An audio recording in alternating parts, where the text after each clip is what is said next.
E aí, a gente, sabendo bem nosso contexto, a gente parte para a segunda etapa, que é a identificação de riscos, né? Então, o que essa etapa se propõe, né? A encontrar, reconhecer e descrever riscos que possam ajudar ou impedir que a organização alcance os objetivos. Então, aqui a gente tendo ideia desses ambientes interno e externo, desse contexto, e sabendo nossos objetivos claramente, né? Os nossos objetivos operacionais, táticos e estratégicos, a gente vai, então, começar a identificar riscos. E aí nós vamos, como é que a gente faz isso, né? Além disso, né, a gente nessa etapa, né, elaborar informações pertinentes, apropriadas e atualizadas, né, são importantes na identificação de riscos. Tem que ser o que está acontecendo hoje. Eu não posso pegar uma base antiga, falar de risco da época que só tinha um campus, falar de risco da época que Itabira é uma assessoria especial, que só tinha uma unidade acadêmica em Itabira, por exemplo. Né? Hoje a gente tem outro contexto, né? Então, aqui, né, é um trechinho da nossa política que fala que a identificação do risco, ela compreende o reconhecimento e a descrição dos riscos relacionados a um determinado objeto de gestão. Então, eu vou escolher o objeto ao qual eu vou definir o risco, né? Então, é o risco relacionado a um processo, é o risco relacionado a um projeto, é o risco relacionado a um objetivo estratégico, né? Quais são os riscos relacionados ao meu objetivo de melhorar a qualidade do ensino? É importante a gente saber isso, né? Como instituição. Porque se é o nosso primeiro objetivo e talvez um dos nossos principais, a gente tem que procurar saber a quais riscos esse objetivo está sujeito. Quais são os riscos de um processo licitatório? Quais são os riscos de um projeto de pesquisa, um projeto especial da universidade, tantos outros projetos que a gente executa, né? Então, isso aqui é um item muito bacana da nossa política, né? Seguindo, então. Aí a gente tem aqui um trunfo, né? Uma carta coringa que ajuda a gente, não resolve, né? Um coringa te ajuda no jogo, você não vai ganhar só com coringa. Então, o pessoal desse daí fez um trabalho muito bom de levantar um inventário de situações de riscos com base em outras instituições de ensino, né? E aí a gente tem agora, né? Vocês vão ter acesso a isso, um rol muito grande de riscos identificados por outras IFES, né? Isso descarta a gente de identificar nossos riscos? Não, isso ajuda a gente a ver possíveis eventos, né? A ver algumas descrições, alguma coisa. Mas aqui é uma ajuda muito boa. Então, a gente tem lá, para a gente, o que a gente identifica um risco. Um risco associado a um objetivo. Mas para eu entender a fundo esse risco, eu preciso, então, começar a entender de causa e consequência desse risco, porque isso vai me ajudar a avaliar esse risco. Então, para identificar, eu vou identificar um risco, por exemplo, o risco de eu não próprio risco assim de não atingir o objetivo, o risco de ter da qualidade do curso cair. Então, como que eu tenho que ser capaz de identificar as causas e as consequências que esse risco está exposto, né, relacionadas a esse risco. Então, em relação à causa, né, o que é causa? São aquelas situações ou motivos que podem promover a ocorrência do risco. É alguma coisa que aquilo acontecendo faz em decorrência o risco ocorre, né? E a consequência é o que? O resultado do risco. Se aquele risco acontecer, em que ele me afeta? Qual consequência que ele gera para a minha organização? Que consequência ele gera nos meus objetivos? Como ele afeta meus objetivos? Né? Então, aqui a gente tem, né, o efeito, né, que é a consequência, e aí tem essa questão de causa. Ó. A gente tem as causas, e aí o levantamento de causa é muito interessante, porque a gente vai numa causa, aquela causa tem uma causa, a causa da causa tem uma causa, até que a gente acha uma causa raiz, que é o real motivo que causa aquele risco, né? A gente vai ver isso aqui com calma, né? A gente vai exercitar isso, né? Eu vou mostrar para vocês aqui algumas situações, né? Então, os riscos, né? As causas de risco, eles têm fontes. A fonte de um risco pode ser, como causa, pode ser pessoas.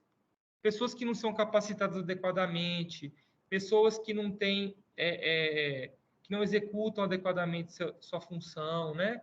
Tem várias situações que podem ser relacionadas à pessoa. O que é a fonte do risco, o que causa aquele risco, ser as pessoas. Pode ser também o sistema. Por exemplo, a gente não matricular o aluno porque o SIGA-A caiu, porque o sistema não é estruturado, porque o sistema está desatualizado, né? Quantas vezes a gente teve vários problemas na gestão do nosso sistema de gestão cair, né? Assim, de atualização ir lá e sumir tudo. Pode ser isso. Pode ser também uma fonte de risco eventos externos, né? Que é um exemplo maior que a pandemia de Covid, né? Como que ela afetou a gente, como que ela mudou, né? Como que o panorama de risco nosso mudou, foi uma fonte. E esse evento causou um impacto muito grande na organização. A organização teve que mudar a sua forma de dar aulas, né? A forma com que as atividades de ensino, pesquisa e extensão fossem executadas. Certas atividades ficaram prejudicadas por um tempo, porque dependiam, de repente, de um laboratório específico, de alguma questão, né? Então, a gente teve impactos muito grandes, e evento externo pode ser isso. Pode ser a chuva, uma enchente que causou um dano, um estrago muito grande aqui no campus, né? Então, isso é fonte de risco. Pode ser processos, né? Processo mal estruturado, o processo que não está elaborado adequadamente, o processo que tem muitos entraves, muitos gargalos, né? E aí ele gera uma demora, uma morosidade para que se alcance aquele objetivo. A infraestrutura pode ser uma fonte também, né? A gente tem uma infraestrutura inadequada, que falta espaço, que a instalação elétrica não é adequada, e uma instalação elétrica mal adequada pode causar um dano a um equipamento de TI, um data center, por exemplo, né? Pode queimar equipamentos ali no servidor, né? E também riscos relacionados à tecnologia, né? Por exemplo, um chat GPT de IA, né? Será que isso pode ser a causa de um risco na nossa organização? Um risco dos alunos usar o chat GPT para fazer prova? A gente é uma faculdade, a gente é uma universidade mais da área de relacionadas exatas, né? Mas eu vim do direito, com certeza o chat GPT dá para dar uma enrolada bem legal aí, né? Nessas questões. E pode gerar um risco de aumentar, de ter aluno que frauda a avaliação, né? Então, tudo isso são fontes de risco. Aqui a gente tem esses fatores, né? Dando um exemplo, então aqui, como eu disse, né? Pessoas. Pode ser o quê? Qual fragilidade relacionada? Baixa capacitação, pessoas desmotivadas, estressadas, negligentes, né? Corruptas, né? Que se Deus quiser, no nosso caso aqui, todo mundo aqui busca trabalhar da forma mais adequada possível, né? Processo, ele pode ser ineficiente, mal estruturado, redundante, né? Que a gente está... Redundante é o quê? Mais de um fazendo a mesma coisa, ou faz a mesma coisa mais de uma vez, né? Imaturo, né? Etc. O sistema pode ser o quê? Obsoleto, incompatível, sem documentação, com baixa segurança, né? A cibersegurança hoje é um dos maiores riscos aos quais as organizações identificam, né? Um dos riscos mais impactantes hoje é a cibersegurança. Hoje está tudo no eletrônico, os nossos processos, nossos dados pessoais. Então, é uma questão muito importante. Tecnologia pode ser o quê? Ser ultrapassada, ter alto custo, ter baixa acessibilidade, ter uma alta complexidade, né? Ter um sistema, de repente, uma tecnologia que é tão complexa que a gente não consegue implementar ou gera dificuldade. Infraestrutura inadequada, inacessível, ineficiente, precária e evento externo, né? Desastre ambiental, crise econômica, influência política, etc. Então, o que é a causa, né? Aqui é uma forma da CGU de ver isso, né? Que é mais prática, o quê? A fonte é o fator de risco mais a fragilidade. Então, nessa visão do CGU, a gente coloca como causa o quê? Sistema obsoleto pode ser uma causa. Baixa capacitação das pessoas, né, envolvidas no processo, o processo mal estruturado, a infraestrutura inadequada, precária, né? A gente pode ter essa forma de colocar a causa mais profundamente, mas aqui é um modelo também de como a gente determina a causa. E aí a gente chega aqui, então, no quê? Né? Uma forma de descrever o risco, né? Essa forma é muito interessante, já é a fonte aqui é o TCU, e o TCU usa isso na prática mesmo, Eu acredito que alguns de vocês participaram ano passado o TCU mandou uma matriz de riscos que eles levantaram na etapa de planejamento de uma auditoria sobre o desempenho das universidades. E eles mandaram uma matriz para a gente indicar os controles e a nossa avaliação usando essa forma aqui, ó. Devido a, e a causa, né? Devido a um sistema mal estruturado, pessoas com baixa capacitação, devido à infraestrutura deficitária, por exemplo, poderá acontecer, aí tem a descrição da incerteza, o risco. Poderá acontecer vamos dizer aqui, por exemplo,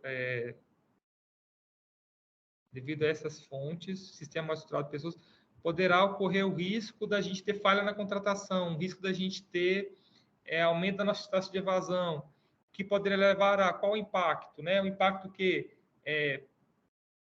prejuízo à imagem da universidade, pode ser como impacto redução do nosso orçamento por causa da diminuição da vários a gente pode colocar esses impactos e aí coloca o que poderá levar aos impactos impactando no objetivo de melhorar a qualidade do ensino, no objetivo de melhorar a efetividade administrativa, né, que é um objetivo que foi reformulado.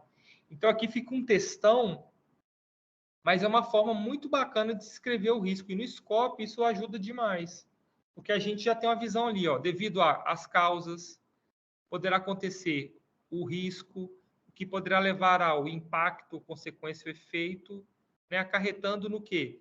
No comprometimento de qual objetivo?